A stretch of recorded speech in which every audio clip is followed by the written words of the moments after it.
അജാമിള മോക്ഷം. പണ്ട് കാഞ്ഞകൂചുംബം എന്ന രാജ്യത്ത് അജാമിളൻ എന്ന ബ്രാഹ്മണൻ താമസിച്ചിരുന്നു.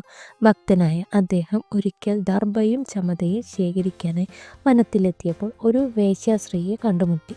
അവളിൽ ആസക്തനായ ബ്രാഹ്മണൻ ഭാര്യയെയും മക്കളെയും മറന്ന് ഒരു പുതിയ ജീവിതം ആരംഭിച്ചു. അതോടെ ബ്രാഹ്മണ ധർമ്മങ്ങളും പൂജകളും അനുഷ്ഠാനങ്ങളും അയാൾ മറന്നു. പാപത്തിൻ്റെ ഫലമായി ആ വേശ്യാസ്ത്രീ അയാൾക്ക് കുറേ മക്കളുണ്ടായി.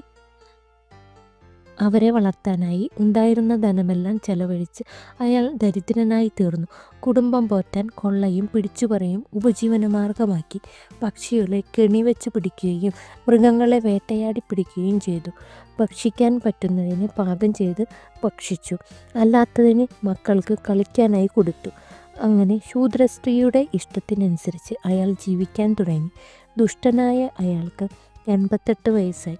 എഴുന്നേൽക്കാൻ വയ്യാതായ അയാൾ മരമുട്ടി കിടക്കുന്നത് പോലെ കിടപ്പായി. കഞ്ഞിയോ ചോറോ കഴിക്കാനാവാതെ വിറച്ച് കിടക്കുന്ന സമയത്ത് കാലദൂതന്മാരുടെ ഒരു സംഘം കയ്യിൽ കയറുമായി അയാളെ ബന്ധിച്ചു കൊണ്ടുപോകാൻ വന്നു. അവർ അയാളുടെ കഴുത്തിൽ കയറിട്ട് വലിച്ചു കൊണ്ടുപോകാൻ തുടങ്ങി. അതിന് കൂട്ടാകാതെ വന്നപ്പോൾ അവർ അയാളെ അടിക്കാൻ തുടങ്ങി. വേദന സഹിക്കാനാവാതെ അയാൾ ചുരുണ്ടുകൂടിക്കിടന്ന് തന്നെ രക്ഷിക്കാൻ ആരെങ്കിലും ഉണ്ടോ എന്ന് ചുറ്റും നോക്കി. ആരെയും കാണാതായപ്പോൾ അയാൾ പുത്രനായ നാരായണനെ വിളിച്ച് ഇങ്ങനെ പറഞ്ഞു: ഇതാ കാലദൂതന്മാർ എന്നെ കൊണ്ടുപോകാനായി വന്നിരിക്കുന്നു.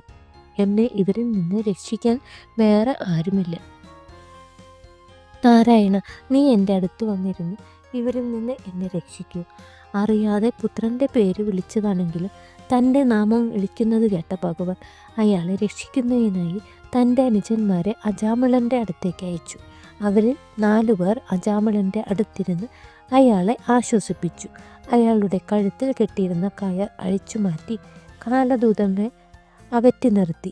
അജാമിളനോട് ഒട്ടും ഭയപ്പെടേണ്ട എന്ന് പറഞ്ഞ് സമാധാനിപ്പിച്ചു. അജാമിളന് ഇതൊക്കെ കണ്ട് മനസ്സിൽ വലിയ ഭക്തിയും വിശ്വാസവും ഉണ്ടായി. അയാൾ വളരെ ബഹുമാനത്തോടെ തൊഴുതു. വിഷ്ണുദൂതന്മാർ യമഭടന്മാരോട് നിങ്ങൾ ആരാണ്? എന്തിനാണ് ഇവിടെ വന്ന് ഈ പാവം ബ്രാഹ്മണനെ ഇങ്ങനെ കെട്ടിക്കൊണ്ടുപോകാൻ തുടങ്ങുന്നത് എന്ന് ചോദിച്ചു. മഹാപാപിയായ ഇയാളെ യമധർമ്മരാജാവിൻ്റെ ആജ്ഞയാൽ പിടിച്ചുകെട്ടി കൊണ്ടുപോകാനാണ് ഞങ്ങൾ വന്നിട്ടുള്ളത്. അതിനെ തടുക്കാൻ വന്ന് നിങ്ങൾ ആരാണ്? നിങ്ങളെ കണ്ടാൽ നല്ലൊരു യോഗ്യനാണെന്ന് തോന്നുന്നല്ലോ. ഇയാളെ നിങ്ങൾ രക്ഷിക്കാൻ ശ്രമിക്കുന്നത് എന്തിനാണ്? യമദൂതന്മാർ പറഞ്ഞത് കേട്ട് വിഷ്ണുദൂതന്മാർ പറഞ്ഞു: ധർമ്മരാജാവിൻ്റെ ആജ്ഞപ്രകാരമാണ് നിങ്ങളെങ്കിൽ ധർമ്മധർമ്മങ്ങൾ എന്തൊക്കെയാണെന്നും ആരൊക്കെയാണ് ദണ്ഡനത്തിന് അർഹരായ എന്നും പറയുക. യമഭടന്മാർ പറഞ്ഞു: ഭേദവിഹിതമായ കർമ്മം ധർമ്മവും അല്ലാത്തത് അധർമ്മമായിരുന്നു. ധർമ്മമാർഗത്തിൽ കൂടി നടക്കുന്ന ഒരു മനുഷ്യൻ സ്വർഗലോകത്ത് ചെന്ന് സുഖമായി വസിക്കുന്നു. നീചസ്ത്രീകളുമായി രമിച്ച് ധർമ്മമാർഗങ്ങളെല്ലാം മറന്ന് പാപികളായിട്ടുള്ളവരെ ഞങ്ങൾ കൊണ്ടുപോകുന്നു. എന്നിട്ട് അവരുടെ പാപങ്ങൾക്കനുസരിച്ചുള്ള നരകത്തിൽ അവരെ ജീവിപ്പിക്കുന്നു. കാലാകാലങ്ങളായി നടന്നു വരുന്ന പതിവാണ് ഇത്. മഹാപാപിയായ ഈ അജാമിളൻ ചെയ്ത പാപകർമ്മങ്ങൾ വർണ്ണിക്കാൻ അനന്തന് പോലും ആകില്ല. എന്നിട്ട് അവൻ ബ്രാഹ്മണ കുലജാതിയായ അജാമിളൻ്റെ കഥ വിഷ്ണുദൂതന്മാരോട് വിസ്തരിച്ചു പറഞ്ഞു. ഇങ്ങനെയുള്ള മഹാപാപിയെ കൊണ്ടുപോകാനാണ് ഞങ്ങൾ വന്നത്.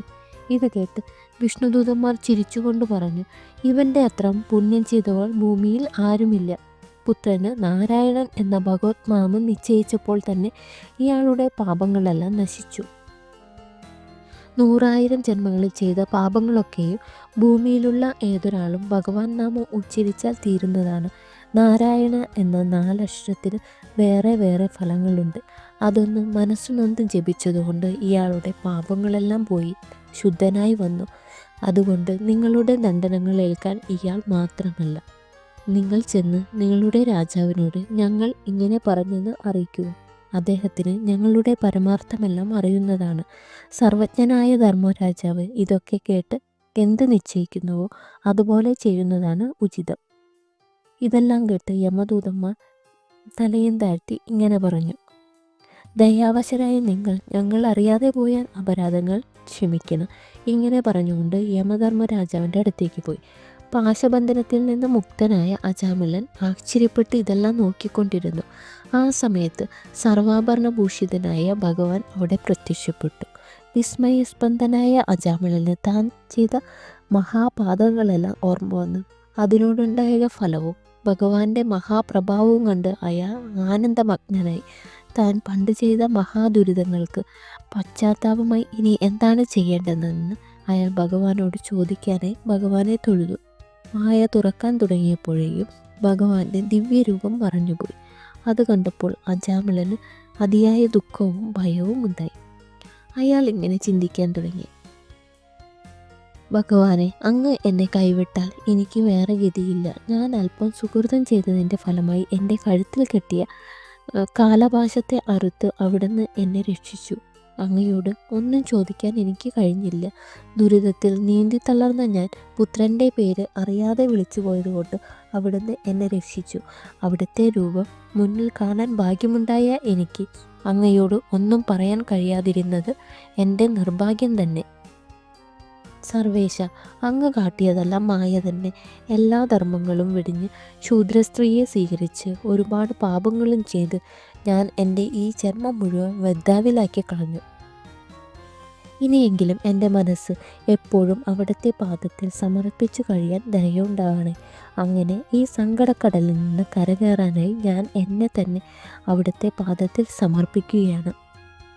ഇങ്ങനെ ചിന്തിച്ച് അജാമിളൻ പുത്രന്മാരെയും ഭാര്യയെയും ഉപേക്ഷിച്ച് എല്ലാം ഭഗവാനെ സമർപ്പിച്ച് താപസ വേഷം ധരിച്ച് ഗംഗാതീരത്തേക്ക് യാത്രയായി. അവിടെ ചെന്ന് ഗംഗാനദിയിൽ കുളിച്ച് ഗംഗാതടത്തിൽ പോയിരുന്ന് ഭഗവാന്റെ ദിവ്യരൂപം ധ്യാനിക്കാൻ തുടങ്ങി. ശേഷിച്ച കാലം മുഴുവൻ അദ്ദേഹം ഭഗവത് ചിന്തയിൽ മുഴുകി. കുറേ കാലങ്ങൾക്ക് ശേഷം പിതൃക്കളും ദേവകളും എല്ലാം അയാളിൽ പ്രസാദിച്ചു. ഭഗവാന്റെ ആജ്ഞയിൽ സൽക്കർമ്മികളായ ഭക്തജനങ്ങളെ മുഴുവൻ രക്ഷിച്ചുകൊണ്ട് സഞ്ചരിക്കുന്ന വിഷ്ണുദൂതമായ 4 പേർ ആകാശത്ത് നിന്ന് അജാമിളനെ വിളിച്ചു: നിനക്ക് നല്ല കാലം വന്നിരിക്കുന്നു. നിനക്ക് ഭഗവാനെ ദർശിക്കാൻ സമയമായിരിക്കുന്നു.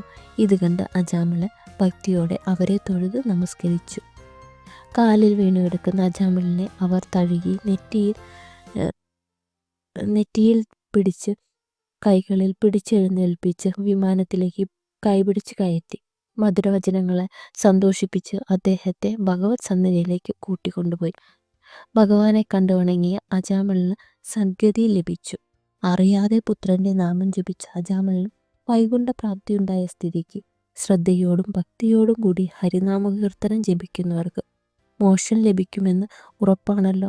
ഭഗവാനെ ധ്യാനിച്ച് തിരുനാമം ജപിക്കുന്നവർക്കും ഭഗവത് സാന്നിധ്യം ലഭിക്കുമെന്ന് എന്താണ് പ്രയാസം?